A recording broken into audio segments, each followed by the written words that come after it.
안녕하세요. 영화와 드라마를 잇는 무비있다입니다. 21세기 대군 부인 10화 마지막 장면 다들 보셨죠? 깊은 밤 부원군 사저로 조용히 들어가는 민총리의 모습. 그날 밤 그 안에서 두 사람이 어떤 이야기를 나눴는지 사실 우리는 아직 아무도 모릅니다. 흑화 결탁이라고 보는 사람도 있고 부원군을 잡기 위한 잠입이라 생각하시는 분도 있으실 텐데요.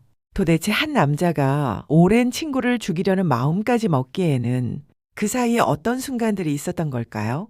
민총리는 정말 끝까지 빌런으로 가는 걸까요? 아니면 마지막 한 줄을 지키고 있는 걸까요? 11화 본방 전 민총리가 무너져 온 5개의 순간을 같이 따라가 보고 그 끝에서 11화에 펼쳐질 2가지 가능성까지 같이 풀어보려 합니다. 같이 따라가 보고 싶으시다면 좋아요와 구독 한 번씩 부탁드려요. 그럼 바로 들어가 보시죠. 먼저 첫 번째 순간, 이화 성당입니다.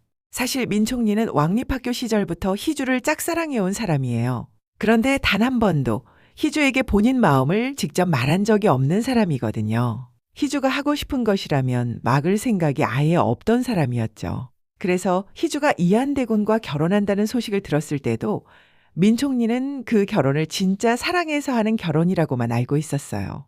답답한 마음을 어디에 둘 데가 없어 이화에서 성당을 찾아간 민총리, 신부님 앞에서 이렇게 말합니다. 친구가 결혼을 한다고 해서요. 빌러왔습니다. 축하할 마음이 들지 않아서요. 그러고는 한마디 덧붙이죠. 근데 말리고 싶지는 않다고요. 좋지 않은 일이라 해도 그 애가 하고 싶다면 해야죠. 라며 마음속 짝사랑으로만 남기려고 했는데요. 그러다 두 번째 순간 병원에서입니다. 희주가 교통사고로 병원에 입원했을 때 민총리가 우연히 알게 되거든요. 이 결혼이 사랑이 아니라 계약 결혼이라는 사실을요. 그 순간 민총리가 처음으로 입을 엽니다. 신분 때문에 결혼하는 거라면 그 결혼 나랑 하자. 평생을 입 밖에 못 낸 사람이 처음으로 꺼낸 한마디였습니다. 그런데 희주가 너무 가볍게 받아치죠. 내가 오빠랑 결혼을 왜 해? 오빠는 5년짜리잖아. 이 장면 보면서 민정우 상처받았겠다 싶지 않으셨나요? 처음 꺼낸 진심이 5년짜리 신분으로 정리되는 그 순간. 그래도 민총리는 사랑은 아닌 결혼이니까 괜찮다고 자기를 다독였을 거예요. 그래서 두 사람이 3년 뒤 이혼할 때까지 열심히 돕겠다는 말까지 했죠. 거절의 상처 위에 쌓아 올린 자기 위안이었습니다. 세 번째 순간, 결혼식 당일 안부 전화입니다. 민총리는 두 사람이 결혼하는 그 날에도 희주에게 전화를 걸어요. 결혼식이라는 가장 잔인한 자리에 안부를 묻는 한 통의 전화. 보고 있으면 진짜 어떤 마음이었을까 싶거든요. 그래도 민총리에게는 마지막 한 줄의 위안이 남아 있었을 거예요. 3년 뒤면 어차피 이혼하잖아. 그 한 줄을 붙들고 결혼식 당일을 버틴 사람이었던 거죠. 그런데 네 번째 순간 7화 에필로그에서 그 마지막 한 줄까지 흔들리기 시작합니다. 이한대군이 직접 민수석을 찾아가요. 그리고 한마디 던집니다. 나 희주 좋아해. 네가 알아야 할 것 같아서. 민총리는 짐짓 차분하게 받죠. 희주 불편하게 하지 마. 희주가 너한테 얻고 싶은 건 그런 게 아니니까. 그런데 이한이 그 자리에서 못을 박아요. 근데 왜 너랑은 안 했을까? 성희주가 나한테 원하는 게 너한테 없나? 보는 사람도 멈칫하게 되는 한마디였죠. 병원 거절의 상처가 아직 다 아물지 않았는데 그 자리를 이한이 한 번 더 정확하게 짚어버린 순간이에요. 짝사랑하던 친구가 본인을 두고 다른 사람을 택했다는 사실을 어쩌면 그날 처음으로 마주한 거죠. 그리고 5번째 순간 8화 약물 중독 사건에서 그 마지막 한 줄까지 무너집니다. 결혼식 당일 희주가 약물 중독으로 쓰러져 병원에 입원했죠. 깨어난 희주가 민총리에게 물어요. 나 왜 쓰러진 거야? 민총리가 약물 때문이라고 답하자 희주가 천천히 회상해요. 자기가 실수를 해서 술잔이 바뀌었고 그 잔은 원래 이한대군의 잔이었다고요. 그리고 그 한마디. 대군 자가는 자가께서 평소에 드시던 약 확인했어? 확인했냐고 라며 큰 소리를 치는데요.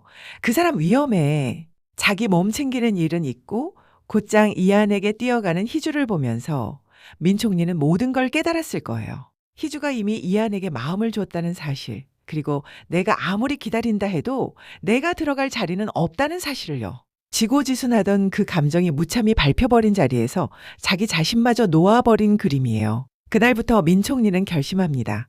두 사람을 갈라놓겠다고요. 그것도 단순한 이혼이 아니라 눈에서, 마음에서 멀어지는 방식으로요. 그런데 여기서 짚고 싶은 한 컷이 있어요. 계약 결혼이라는 걸 민 총리에게 들킨 걸 알게 된 그날, 이한대군이 희주에게 이렇게 말했거든요. 민 총리가 매번 우리 편일 거라고 어떻게 확신해? 다시 보면 이게 그냥 지나가는 말이 아니에요. 어쩌면 이한대군은 친구의 흔들림을 누구보다 먼저 본 사람이었는지도 모릅니다. 그렇다면 그날 밤 부원군 사저에서는 정말로 무슨 이야기가 오갔던 걸까요? 여기서부터가 진짜 베일에 가려진 그림인데요. 10화에서 우리가 본 건 민 총리가 부원군 사저로 들어가는 장면뿐이에요. 두 사람이 그 안에서 어떤 대화를 나눴는지, 민 총리가 왜 부원군을 찾아갔는지에 대해서는 아직 나오지 않았는데요. 그 직전에 민 총리가 한 행동도 의미심장한데요. 아버지 무덤 앞에 묵주를 두고 오는 장면이 있었습니다. 평생을 위대한 총리였던 아버지처럼 되고 싶었던 민 총리가 그 아버지의 길에서 처음으로 자기를 내려놓는 그림이었어요. 그리고 그 다음 날 편전에 화재가 일어납니다. 잊지 마셔야 할 것은 이날이 이한대군의 세 번째 선위 교지가 내려지는 마지막 날이었다는 사실이에요. 즉 누군가가 이한대군의 즉위를, 그것도 마지막 순간에 막으려고 한 그림이라는 뜻이거든요. 여기서 민 총리를 의심하게 만드는 단서가 세 가지 있습니다.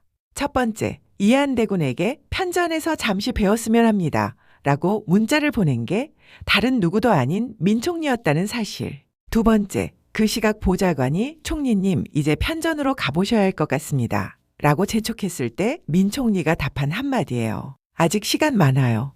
잠깐, 어딘가 이상하지 않으세요? 무슨 일이 일어날지 알고 있는 사람만이 할 수 있는 답이거든요. 세 번째, 민 총리는 대비마마에게도 이렇게 말합니다. 이한대군을 말리든 전하를 말리든 수단 방법을 가리지 말고 막으라고요. 단서 하나하나가 점점 더 무거워지는 그림이에요. 그리고 11화 예고편을 보면 희주가 깨어난 이한에게 한마디 던집니다. 정우 오빠 얼마나 믿어요? 희주는 민 총리의 태도 변화를 감지한 것 같고 이한대군은 이미 짐작하고 있었던 분위기예요. 그러면 11화에서 민 총리는 어떤 얼굴을 보여줄까요? 두 가지 가능성을 같이 풀어보려 합니다. 첫 번째 가능성, 그가 끝까지 빌런으로 가는 시나리오인데요. 사실 민 총리는 이전에 이런 혼잣말을 한 적이 있어요. 이유를 모르겠네. 죽일 필요까지 있나. 거슬릴 순 있어도. 부원군이 이한을 없애려 한다는 사실을 그때 이미 알고 있었던 거죠. 그렇다면 그날 밤 부원군 사저는 단순한 결탁이 아니라 그 사리를 자기 목적에 이용하기로 결심한 자리였는지도 모릅니다. 자기 손에는 피를 묻히지 않는 더 비겁한 방식으로요. 편전 폭발 직전까지 차 안에 머물렀던 것도 보좌관에게 아직 시간 많아요. 라고 답한 것도 그게 알리바이를 만들기 위한 행동이었다면 우리가 본 단서들이 한 줄로 깔끔하게 맞물립니다. 두 번째 가능성은 같은 혼잣말이 다르게 읽히는 경우예요. 왜 죽이려 하는지 이해가 안 된다라는 거부의 신호라면 부원군 사저 방문은 그의 죄를 잡기 위한 잠입이 됩니다. 다만 이 가능성은 단서가 첫 번째만큼 강하진 않아 보여요. 어느 쪽이 진짜인지 우리는 11화 본방에서 확인하게 될 겁니다. 여기까지 보면서 여러분은 어떤 생각이 드세요? 민 총리는 한때 왕실과 내각의 분열은 있을 수 없는 일이라고 단호하게 말한 사람이었죠. 그가 끝까지 빌런으로 갈 것 같으신가요? 아니면 왕실과 내각의 분열을 막아내는 민 총리로 돌아올 것 같은가요? 댓글로 들려주세요. 한 번도 입 밖에 못 낸 사랑이 그를 그 자리까지 데려왔다면 어쩌면 그가 마지막에 깨닫게 될 한 줄도 같은 자리에 남아있을지도 모르겠어요. 어느 순간 깨닫길 바라는 마음으로 11화 본방을 같이 기다려봅니다. 영화와 드라마를 잇는 무비이따였습니다.